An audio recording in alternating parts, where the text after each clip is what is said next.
Hürmetli vatandaşlık şiirlerimizi devamlaştırımız bugün Çeysağa. 2019 yıl 10. ayının 20. günü heptiki yakşembe. Endiki mavzumunda Şangal'da Maiş ve Cumhuriyet Partiyası'nın teklek siyaseti. Mavzuluk makalı 10. ayının 19. günü Cumhuriyet Nazar Torbiti'de ilan kılındı. Abduri Yançungo. Bu kişi Şangal'lı kişi.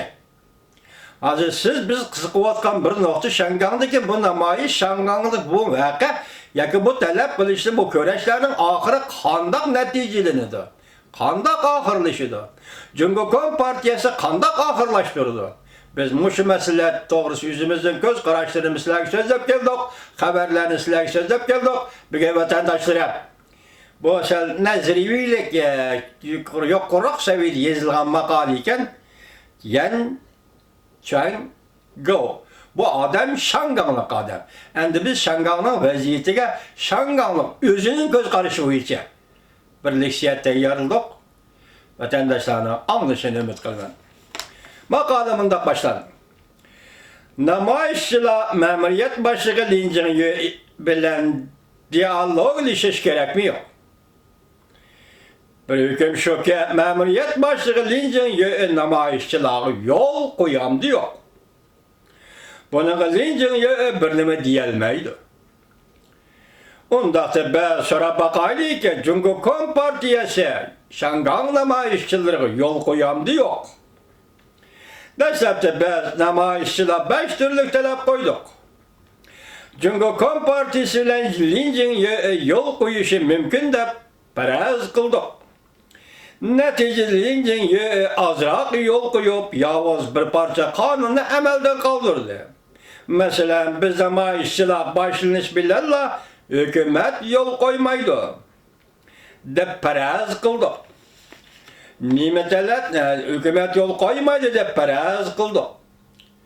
Nime taleplerini koyuşumuzdan haceti yok. Bir vasıta karşı tursaklı bol dedik, namayiş kıldık. Bizden namayişçilerin taleplerimiz var idi. Alakadar talepler cevap kaytırışı gerek idi bu namayişçilerin taleplerine. Hükümet bilen namayişçiler iliştik. Hükümet cevap kaytırmadı. Küreş kılıyla verdik. İlişiyi verdik. Bugün memuriyet başlığı yine kattık bulup oldu. Çünkü Cumhuriyet Partiyası yol koyuşka tehe bir karar kelelmedi. Kandak yol koydu. Yol koygandayken neme netice yüz verdi. Avval talep kıldık. Devlet bayramıga duş geldi. Arkadaşlar Cumhuriyet Amerika sohbetiga duş geldi. Yani hazır 4. nöbetlik olmamışken duş geldik. Yani Kompartiya 4. nöbetlik olmamışken açıldı. Şunu devatıdır. Hemmesi Şangal meselesidir mi? Eğer ve ciddi meseleydi. Şunu Cumhuriyet Kompartiyası arkaya tartış yilisini işiltip geldi. Avval Şangal namayişçilerine memuriyet başlığı Linjin yönenin takabıl duruşu yol koydu. Vaziyetke karab bakmakçı ve vaziyet kandak özgürdü. İşki taşki vaziyet kandak özgürdü. Buna karab bakmakçı bol. Şunu deyin kiyinki kademli kandak bezişine belgülemekçi bol. Cumhuriyet Partiyası. Eğer Şangal'da her bir bastırış edip barıdığın bolsa, akıbet onda açık bulmaydıgan bolsa, Cumhuriyet Partiyası allakaçan Şangal'ın her bir koç başlap keretti.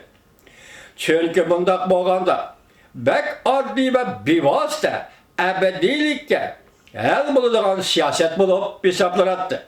Afsuski bugünkü bu küllerini 4. ontiyamı vakası 100 berge yılları okşatkılı bulmaydı. Uçaklı garip dünyası Cumhuriyet doğrusu da ham hıyalla içinde yaşavattı. Bugün garip dünyası bunda karaşladın tamam vazgeçti. Şunu Cumhuriyet Partiyası için eğitkanda, Şangal'da her bir bastırış yüzünü halkara cemiyeti yetim kaldırıştan direkt bir etti. Bütün dünya bilen karşılaşıdığın en ahırkı bir kadem hesaplanattı. İlacı bolmagan takdirde mi bu kademni besishga bo'lmaydi. Harbiy bostirishga bo'lmaydi. Bundan başka Cumhuriyet Kompartiyası Linjinye orqali ciddi vaziyet kanunini ishga salmoqchi bo'ldi. Harbiy boshqarish o'xshab ketadigan bu yovuz qonun qafasdan chiqqani hamon garchi harbiy qismlar shaharga kirmasami harbiy bostirishga o'xshab ketadigan harbiy holat maydonga keladi. Lekin Amerika Qo'shma Shtatlari Shangang kishilik huquq va demokratiya qonuni loyihasi o'ttirib qo'ygandan keyin bu usulmo aqmaydigan bo'ldi. Bu usulmo yo'lga qo'yilsam butun dunyoni o'ziga dushman qilib oladi. Cumhuriyet Kompartiyasi hozir intayin qiyin sharoitga duch keldi. Davomini anglaysiz hurmatli vatandosh.